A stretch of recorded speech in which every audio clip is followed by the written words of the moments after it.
Hello friends, आज हमारा chapter जो है अक्षांश एवं देशांतर है, चैप्टर नंबर 2 है। पिछले अध्याय में आप पढ़ चुके हैं कि हमारी पृथ्वी गोलाकार नहीं है। यह उत्तर एवं दक्षिण ध्रुवों पर थोड़ी चपटी तथा मध्य में थोड़ी उभरी हुई है। क्या आप कल्पना कर सकते हैं कि यह कैसी दिखती है? इस संबंध में जानकारी प्राप्त करने के लिए आप अपनी कक्षा में सावधानीपूर्वक ग्लोब को देखिए। ग्लोब पृथ्वी का लघु रूप में से एक वास्तविक प्रतिरूप है। ग्लोब देख सकते हैं, आप सभी ने ग्लोब देखा होगा। ग्लोब विभिन्न आकार एवं प्रकार के हो सकते हैं। बड़े ग्लोब जो आसानी से एक स्थान से दूसरे स्थान नहीं ले जाए जा सकते हैं, पॉकेट में रखने योग्य छोटे ग्लोब तथा गुब्बारे जैसे ग्लोब जिनमें हवा भरी जा सकती है एवं आसानी से एक स्थान से दूसरे स्थान ले जाए जा सकते हैं। ग्लोब स्थिर नहीं होते, इसे उसी प्रकार घुमाया जा सकता है जैसे कुम्हार का पहिया या लट्टू घूमता है। ग्लोब पर देशों, महाद्वीपों तथा महासागरों को उनके सही आकार में दिखाया जाता है। आप देखेंगे कि एक सुई ग्लोब में झुकी हुई अवस्था में स्थित होती है, जिसे अक्ष कहा जाता है। ग्लोब पर वे दो बिंदु जिनसे होकर सुई गुजरती है उत्तर तथा दक्षिण ध्रुव है। ग्लोब को इस सुई के चारों ओर पृथ्वी की भांति पश्चिम से पूर्व की ओर घुमाया जा सकता है, लेकिन याद रखें इन दोनों में एक अंतर है। यदि पृथ्वी पर वास्तव में ऐसी कोई सुई नहीं होती, ये ग्लोब की सुई जो है पृथ्वी पर कोई ऐसी सुई नहीं होती, यह अपने अक्ष पर चारों ओर घूमती है, जो एक काल्पनिक रेखा है। एक अन्य काल्पनिक रेखा भी ग्लोब को दो बराबर भागों में बांटती है। आते हैं नेक्स्ट चैप्टर में। चैप्टर नहीं, पेपर है। विषुवत व्रत विषुवत व्रत कहा जाता है। इसे क्या कहा जाता है? विषुवत व्रत कहा जाता है। पृथ्वी के उत्तर में स्थित आधे भाग को उत्तरी गोलार्ध तथा दक्षिण वाले आधे भाग को दक्षिणी गोलार्ध कहा जाता है। ये दोनों बराबर के आधे भाग होते हैं। इस प्रकार विषुवत व्रत पृथ्वी पर एक काल्पनिक व्रत बनाती है। क्या बनाता है? काल्पनिक व्रत बनाता है। अब यह पृथ्वी पर विभिन्न स्थानों की स्थिति बताने का सबसे महत्वपूर्ण संदर्भ बिंदु है। विषुवत व्रत से ध्रुवों तक स्थित सभी समांतर व्रतों को अक्षांश समांतर रेखाएं कहा जाता है। अक्षांशों को अंश में मापा जाता है। क्या है? विषुवत व्रत से ध्रुवों तक। विषुवत व्रत जो होता है उसे ध्रुवों तक व्रतों को अक्षांश कहा जाता है। विषुवत व्रत शून्य अंश अक्षांश को दर्शाती है। विषुवत व्रत जो होता है वो शून्य अंश अक्षांश को दर्शाती है, क्योंकि विषुवत व्रत से दोनों तरफ ध्रुवों के बीच की दूरी पृथ्वी के चारों ओर के व्रत का एक चौथाई है। विषुवत व्रत के दोनों तरफों के ध्रुवों के बीच की दूरी पृथ्वी के चारों ओर के व्रत का एक चौथाई है। कितना है? एक चौथाई है पृथ्वी के चारों ओर का। अतः इसका माप होगा 360 अंश का 1/4 यानी 90 अंश। इस प्रकार 90 अंश उत्तरी अक्षांश उत्तर ध्रुव को दर्शाता है तथा 90 अंश दक्षिणी अक्षांश दक्षिणी ध्रुव को दर्शाता है। इस प्रकार विषुवत व्रत के उत्तर की सभी समांतर रेखाओं को उत्तरी अक्षांश कहा जाता है तथा विषुवत व्रत के दक्षिण स्थित सभी समांतर रेखाओं को दक्षिणी अक्षांश कहा जाता है। इसलिए प्रत्येक अक्षांश के मान के साथ उसकी दिशा यानी उत्तर या दक्षिण को भी लिखा जाता है। सामान्यतः इसे उत्तर या दक्षिण ऊ बना दो और दै बना दो अक्षर से व्यक्त किया जाता है। उदाहरण के लिए महाराष्ट्र में चंद्रपुर एवं ब्राजील, दक्षिण अमेरिका में बेलो होरिजोंटो दोनों एक ही अक्षांश पर 20 डिग्री अक्षांश पर स्थित हैं। लेकिन चंद्रपुर विषुवत व्रत के 20 अंश उत्तर में एवं बोलो होरिजोंटो 20 डिग्री व्रत के दक्षिण में स्थित है। चंद्रपुर कहाँ पे? महाराष्ट्र में, तो उत्तर में होगा, क्योंकि भारत जो है उत्तर पूर्वी गोलार्ध में है। अब वो कहा गया है कि ब्राजील कहाँ पे है? ब्राजील दक्षिण में है 20 डिग्री। कहाँ पे है? ब्राजील दक्षिण में है 20 डिग्री।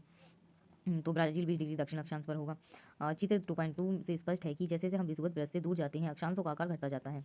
देख सकते हो आप, यहाँ से विषुवत व्रत रेखा है, इससे जैसे जैसे हम नीचे आ रहे हैं ऐसे अक्षांश घटते चले जाएंगे, क्योंकि पृथ्वी को गोलाकार चपटी कहा गया है। और महत्वपूर्ण अक्षांश समांतर रेखा है। विषुवत व्रत 0 डिग्री उत्तर ध्रुव और 90 डिग्री उत्तर तथा दक्षिण ध्रुव, 90 डिग्री दक्षिण के अतिरिक्त 4 महत्वपूर्ण अक्षांश समांतर रेखाएं और भी हैं। ये हम आगे वाले पेपर पर देखेंगे। उत्तरी गोलार्ध में कर्क रेखा 23 1/2 उत्तर और दक्षिण गोलार्ध में मकर रेखा 23 1/2 दक्षिण। ये क्वेश्चन आया था एक बार सीटेट में कि कर्क रेखा उत्तर में है दक्षिण में, तो कर्क रेखा का याद रखना फ्रेंड्स कि 23 1/2 उत्तर में है और मकर रेखा 23 1/2 दक्षिण में है। विषुवत व्रत के 66 1/2 उत्तर में, विषुवत व्रत जो है 66 1/2 उत्तर में उत्तर ध्रुव व्रत। अब विषुवत व्रत रेखा 66 1/2 दक्षिण में दक्षिणी ध्रुव। मतलब विषुवत रेखा एक तो 66 उत्तर में होगी और 66 दक्षिण में होगी। पृथ्वी के ताप कटिबंध। अब यहाँ से हम पढ़ेंगे ताप कटिबंध। कर्क रेखा एवं मकर रेखा के बीच के सभी अक्षांशों पर सूर्य वर्ष में एक बार दोपहर में सिर के ठीक ऊपर होता है। सूर्य जो होता है कर्क रेखा एवं मकर रेखा के बीच के सभी अक्षांशों पर, यानी कि जितने कर्क रेखा और मकर रेखा के बीच के अक्षांश होते, सूर्य इनके ऊपर इस साल में एक बार सिर के ठीक ऊपर होता है। इसलिए इस क्षेत्र में सबसे अधिक ऊष्मा प्राप्त होती है तथा इसे उष्ण कटिबंध कहा जाता है। क्या कहा जाता है? कर्क रेखा और मकर रेखा के बीच के क्षेत्र को क्या कहा जाता है? उष्ण कटिबंध कहा जाता है। कर्क रेखा तथा मकर रेखा के बाद किसी भी अक्षांश पर दोपहर का सूर्य कभी भी सिर के ऊपर नहीं होता। कर्क रेखा तथा मकर रेखा के बाद अगर कर्क रेखा मकर रेखा के ऊपर या नीचे किसी भी अक्षांश पर दोपहर का सूर्य कभी भी सिर के ऊपर नहीं होता। ध्रुव की तरह सूर्य की किरणें तिरछी होती जाती हैं। इस प्रकार उत्तरी गोलार्ध में कर्क रेखा एवं दक्षिण एवं उत्तर ध्रुव व्रत तथा दक्षिणी गोलार्ध में मकर रेखा एवं दक्षिणी ध्रुव व्रत के बीच वाले क्षेत्र का तापमान मध्यम रहता है, इसलिए इन्हें शीतोष्ण कटिबंध कहा जाता है। पीछे थे आपने देखा होगा, ये वाले क्षेत्र जो होते हैं ये वाले, ये उष्ण कटिबंध कहा जाते हैं। मकर रेखा और कर्क रेखा और मकर रेखा के बीच का क्षेत्र क्या है, उष्ण कटिबंध। और ये वाला क्षेत्र जो है ये शीतोष्ण कटिबंध है। ये वाला क्षेत्र ऊपर का भी है, दक्षिण का भी और उत्तर का भी क्या है, शीतोष्ण कटिबंध है। उत्तरी गोलार्ध में उत्तर ध्रुव व्रत एवं उत्तरी ध्रुव तथा दक्षिणी गोलार्ध में दक्षिण ध्रुव व्रत एवं दक्षिणी ध्रुव के बीच के क्षेत्र में ठंड बहुत होती है, क्योंकि यहाँ सूर्य क्षितिज से ज़्यादा ऊपर नहीं आ पाता, इसलिए ये शीत कटिबंध कहलाते हैं। 66 डिग्री से जो ऊपर का रहता है वो क्या कहते हैं। अब यहाँ से आते हैं देशांतर क्या है। किसी स्थान की स्थिति को बताने के लिए उस स्थान के अक्षांश के अतिरिक्त कुछ और जानकारियों की आवश्यकता भी होती है। आप देख सकते हैं कि प्रशांत महासागर में स्थित टोंगा द्वीप। अब क्वेश्चन आगा कि टोंगा द्वीप कौन से महासागर में है, तो कौन से सागर में टोंगा द्वीप, याद रखना कि प्रशांत महासागर में एवं हिंद महासागर में स्थित है। टोंगा द्वीप प्रशांत महासागर एवं हिंद महासागर में स्थित है। प्रशांत महासागर में स्थित टोंगा द्वीप एवं हिंद महासागर में स्थित मॉरिशस द्वीप। मॉरिशस द्वीप कहाँ पे है, हिंद महासागर में, और टोंगा द्वीप कहाँ पे, प्रशांत महासागर में। दोनों क्वेश्चन याद रखना। एक ही अक्षांश 20 डिग्री दक्षिण पर स्थित है, उनकी सही स्थिति जानने के लिए पता करना होगा कि उत्तर ध्रुव को दक्षिण ध्रुव से जोड़ने वाली संदर्भ रेखा से पूर्व या पश्चिम की ओर इन स्थानों की दूरी कितनी है। इन संदर्भ रेखाओं को देशांतर यामोत्तर कहते हैं। क्या कहते हैं इन्हें, संदर्भ रेखाओं को देशांतरी यामोत्तर कहते हैं। क्या कहते हैं, संदर्भ यामोत्तर, देशांतरी यामोत्तर कहते हैं। तथा उनके बीच की दूरी को देशांतर के अंशों में मापा जाता है। प्रत्येक अंश को मिनट में तथा मिनट को सेकंड में विभाजित किया जाता है। ये अर्धवृत्त हैं तथा उनके बीच की दूरी ध्रुवों की तरफ बढ़ने पर घटती जाती है एवं ध्रुवों पर शून्य हो जाती है, जहाँ सभी देशांतर यामोत्तर आपस में मिलते हैं। जैसे यहाँ पे देख सकते हैं, यहाँ पे सारे देशांतर मिल रहे हैं यहाँ पे, ठीक है। अक्षांश समांतर रेखाओं से भिन्न भिन्न सभी देशांतरीय यामोत्तर की लंबाई समान होती है। अक्षांश यानी समांतर रेखाओं से भिन्न भिन्न सभी देशांतर यामोत्तरों की लंबाई समान होती है, इसलिए इन्हें सिर्फ मुख्य संख्याओं में व्यक्त करना कठिन था। तब सभी देशों ने निश्चय किया कि ग्रीनविच, जहाँ ब्रिटिश राज के वेधशाला, कहाँ पे, ब्रिटिश राज के वेधशाला ग्रीनविच में स्थित है, से गुजरने वाली यामोत्तर से पूर्व और पश्चिम की ओर गिनती शुरू की जाए। इस यामोत्तर को प्रमुख यामोत्तर कहते हैं। इसका मान 0 डिग्री होता है। प्रमुख यामोत्तर का मान क्या होता है, 0 डिग्री देशांतर है। तथा यहाँ से हम 180 पूर्व और 180 पश्चिम तक गणना करते हैं। प्रमुख यामोत्तर तथा 180 यामोत्तर मिलकर पृथ्वी को दो समान भागों पूर्वी गोलार्ध एवं पश्चिमी गोलार्ध में विभक्त करते हैं। जैसे गोला है, 180 को तो पूर्वी गोलार्ध और 180 को पूर्वी गोलार्ध और 180 को पश्चिमी गोलार्ध में विभक्त करती हैं। इसलिए किसी स्थान के देशांतर के आगे पूर्व के लिए अक्षर पूर्व तथा पश्चिम के लिए अक्षर पै का उपयोग करते हैं। यह जानना रोचक होगा कि 180 पूर्व और 180 पश्चिम यामोत्तर एक ही रेखा पर स्थित है। अब ग्लोब पर अक्षांश समांतर रेखाओं एवं देशांतरी यामोत्तर के द्वारा बनी ग्रिड को देखो। अगर आपको किसी स्थान के अक्षांश एवं देशांतर की सही जानकारी हो तो ग्लोब पर आप उस स्थान का पता आसानी से लगा सकते हैं।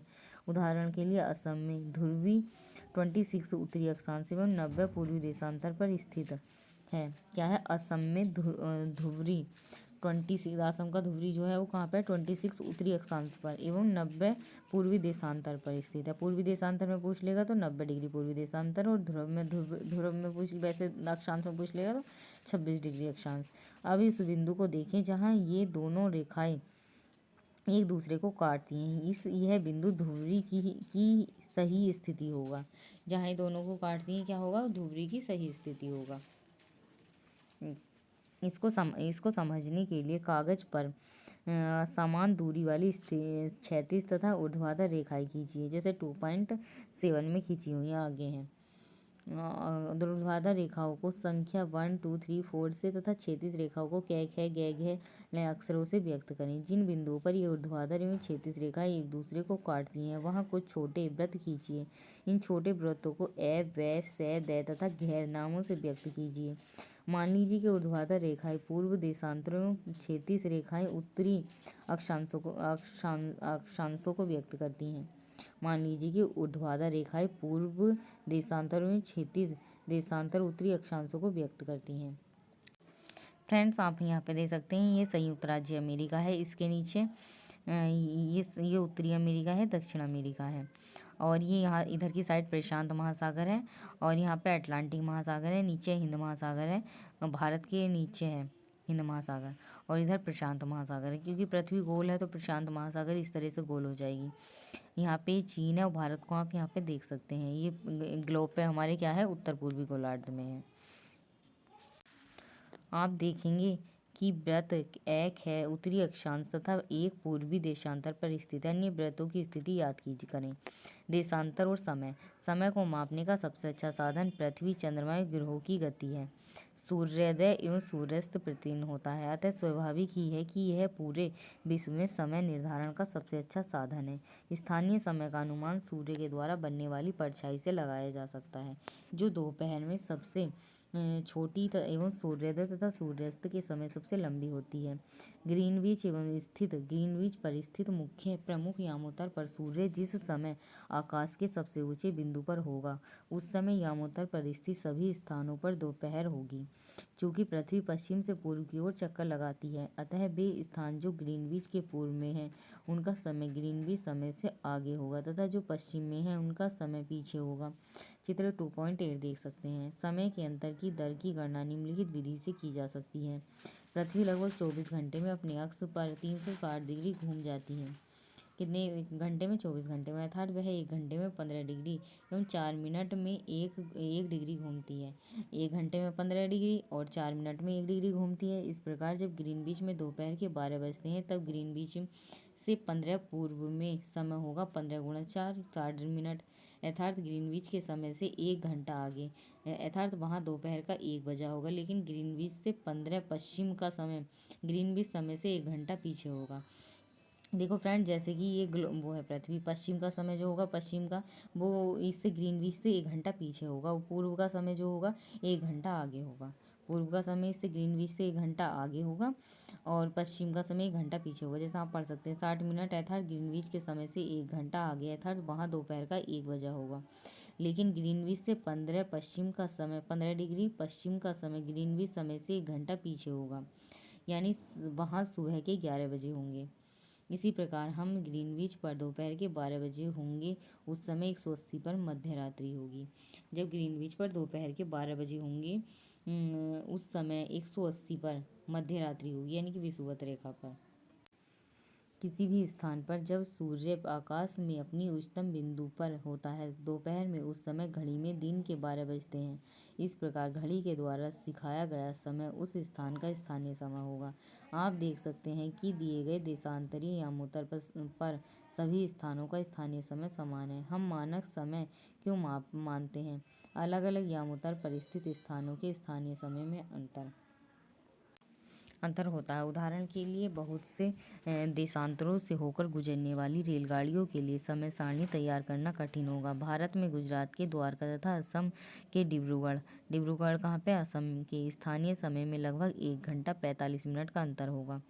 कहाँ पे? पश्चिम और पूर्व में। इसलिए यह आवश्यक है कि देश के मध्य भाग से होकर गुजरने वाली किसी यामोत्तर के स्थानीय समय को देश का मानक समय माना जाए।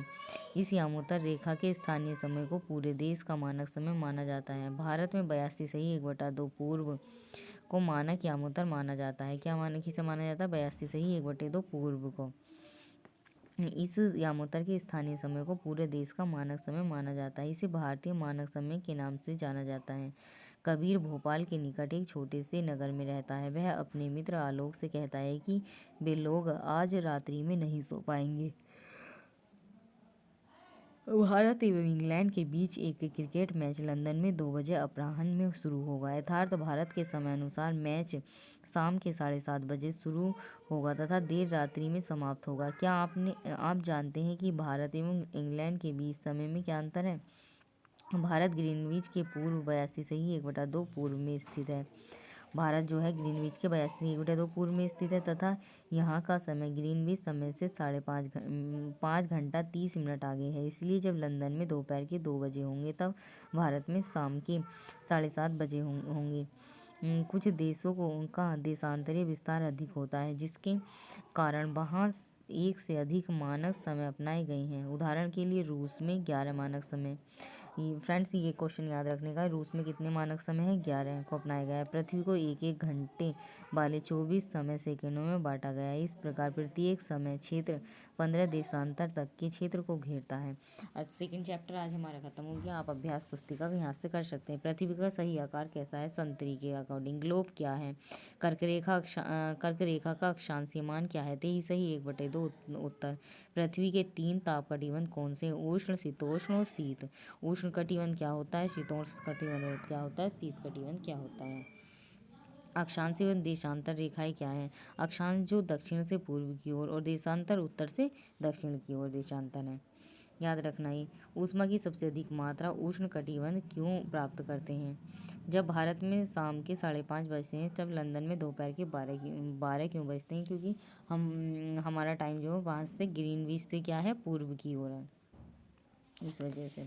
अब यहाँ से प्रमुख यामोत्तर का मान कितना होता है? 0 डिग्री होता है। प्रमुख यामोत्तर का मान कितना होता है? 0 डिग्री। शीत कटिबंध किसके नज़दीक पाया जाता है? ध्रुवों के।